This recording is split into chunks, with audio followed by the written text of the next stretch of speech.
Olá, eu sou André de Azevedo e você está com o programa Ponto de Vista.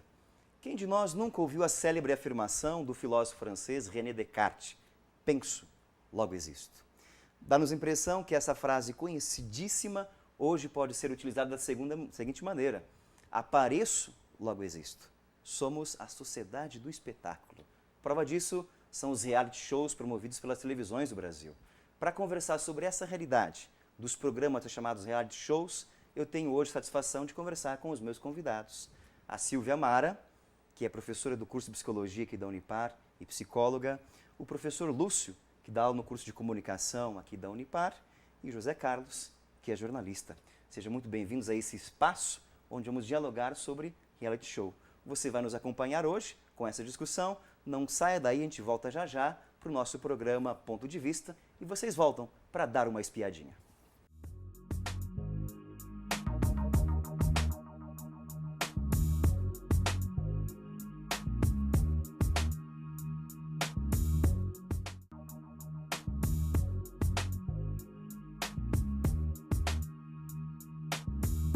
Programa Ponto de Vista conversando sobre reality show, a maneira do brasileiro mostrar-se e aparecer. Professora Silvia, você que é psicóloga, que entende de ser humano, é possível dizer que é uma necessidade do humano mostrar-se, visualizar-se, como é o caso dos reality shows? Quando você falou, fez essa transcendência aí, né, dessa máxima de Descartes, penso, logo existo, e coloca a questão, não sei se foi com essas palavras, mas pelo que ficou para mim assim, sou visto, logo existo.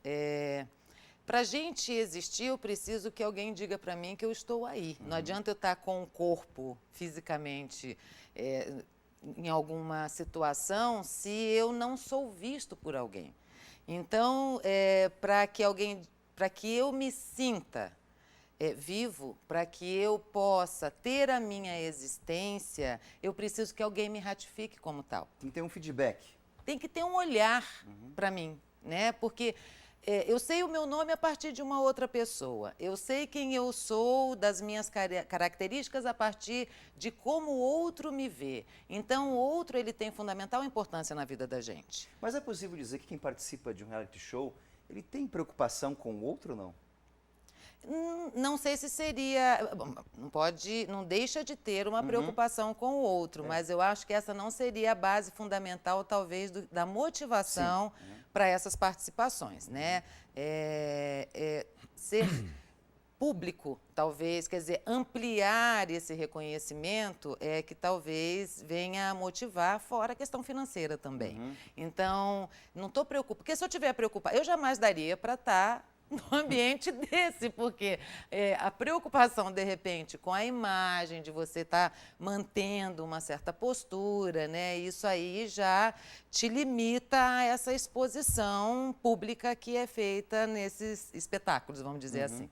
Mas isso talvez não seja o que é mais importante para eles, mas a necessidade de se tornar visto é fundamental, porque para que eles sejam públicos, artistas, né, são pessoas, a princípio, do povo, comuns, né, que nem nós, e que elas querem ser celebridades, mas para você ser celebridade, você precisa de um público que te eleve a esse nível e uma mídia também, principalmente, que te impulsione para isso. Então, depende muito mais do outro do que de você. Sim, sim. Né? Então, na verdade, preocupado ou não, eu estou numa relação interdependente da outra pessoa para que eu possa estar, vamos dizer assim, glorificando a minha existência, trazendo à minha existência algo importante. Existem vários caminhos, né? Alguns elegem esse. Interessante a resposta.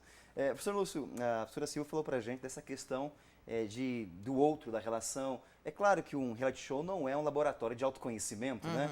Ele também envolve questões de comunicação, de mídia. Como é que você, a partir de um professor de comunicação, aborda essa questão da mídia, do trabalho nos reality shows? Não, no primeiro momento, eu vejo que até a abordagem que a Silvia colocou, eu até me corrija se eu estiver errado, a gente está analisando a pessoa participante do programa. Então, ela, quanto participante, ela procura se preocupar ou se posicionar perante o outro que também é um participante. Porém, nessa relação, existe uma terceira pessoa que não aparece, que é o público. É a audiência que você conquista por aquele laboratório de relações entre as pessoas. Até porque quando a gente até assiste um programa, a gente começa a perceber e avaliar que as pessoas, em alguns determinados momentos, os participantes, eles não enxergam esse terceiro, essa audiência, e se preocupam unicamente em como ser visto pelo outro participante.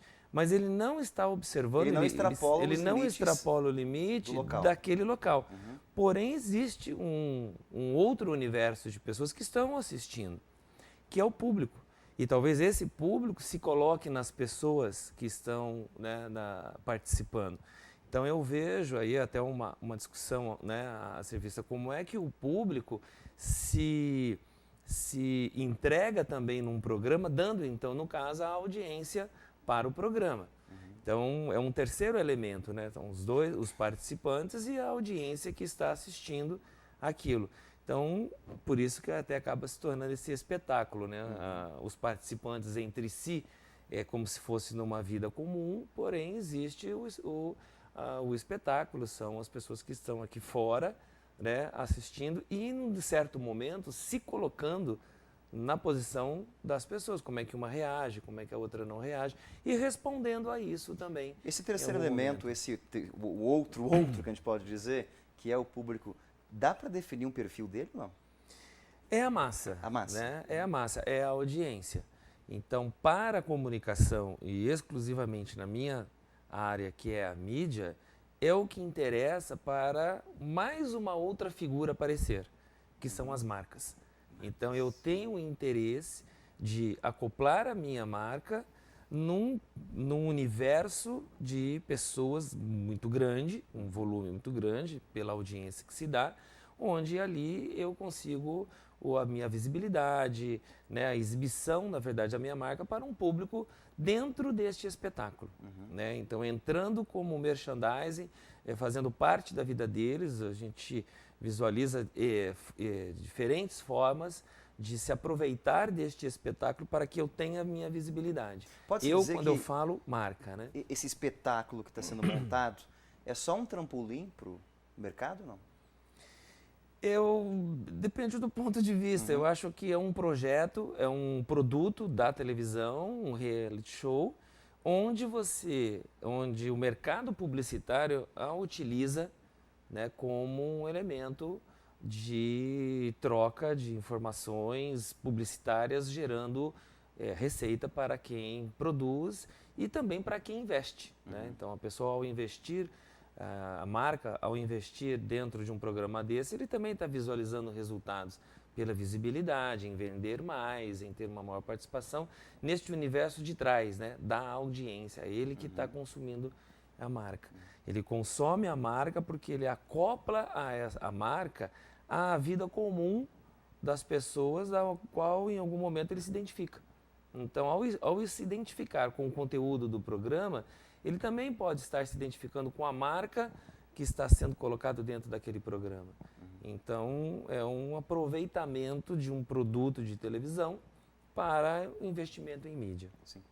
José Carlos, você que é o jornalista aqui da nossa conversa, é a pessoa que realmente estudou o mundo televisivo, da comunicação, da imprensa, me corrija se eu estiver errado, a televisão tem função informativa, correto, formativa e entretenimento. Uhum. Na tua opinião, o que acontece nos reality shows? É possível falar de um processo formativo e informativo ali dentro ou não? Na verdade, eu acho que o reality show é um programa de entretenimento, né? Especificamente?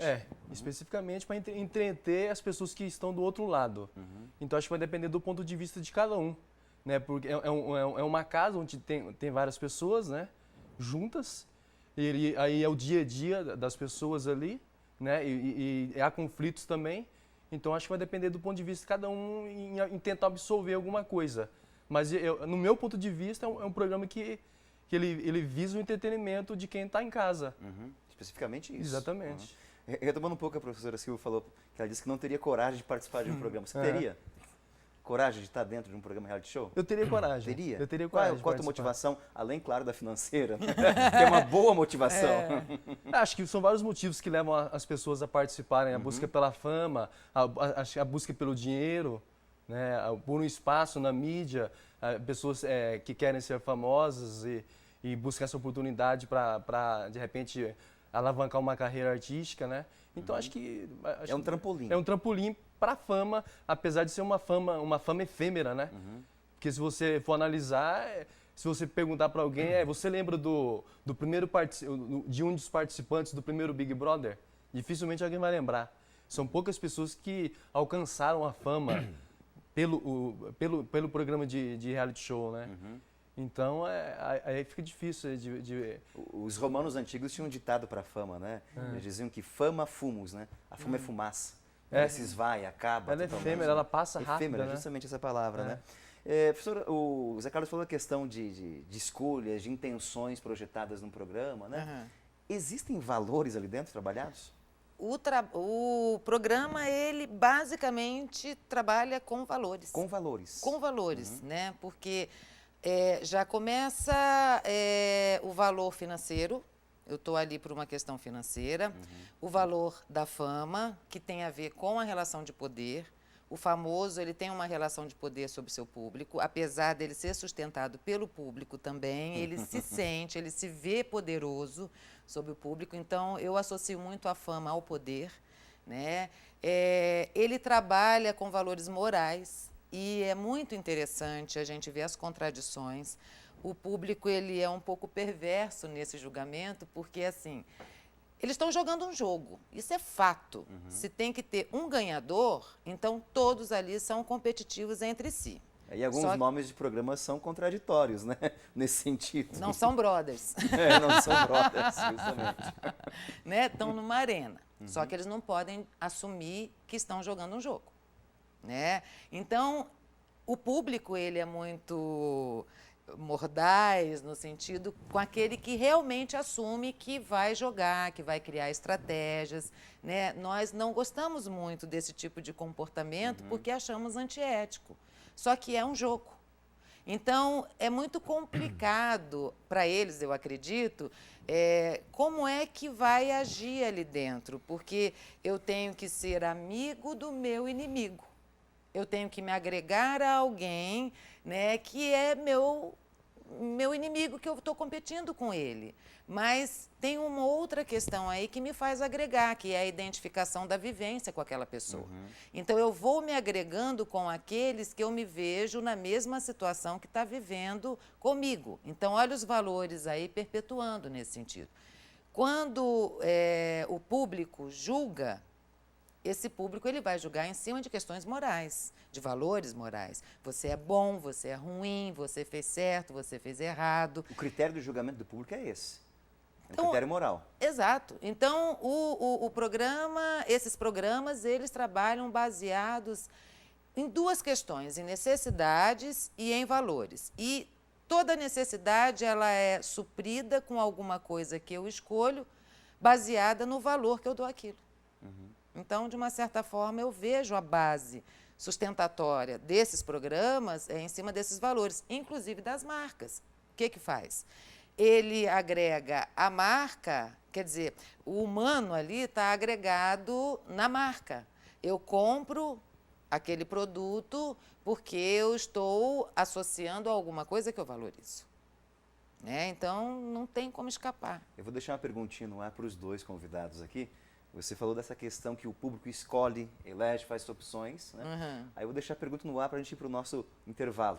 Será que essas escolhas não são, entre aspas, manipuladas, condicionadas pela atividade proposta para os participantes? A gente vai para o nosso intervalo, a gente volta já já conversando sobre essa ideia. Não sai daí, é rapidinho.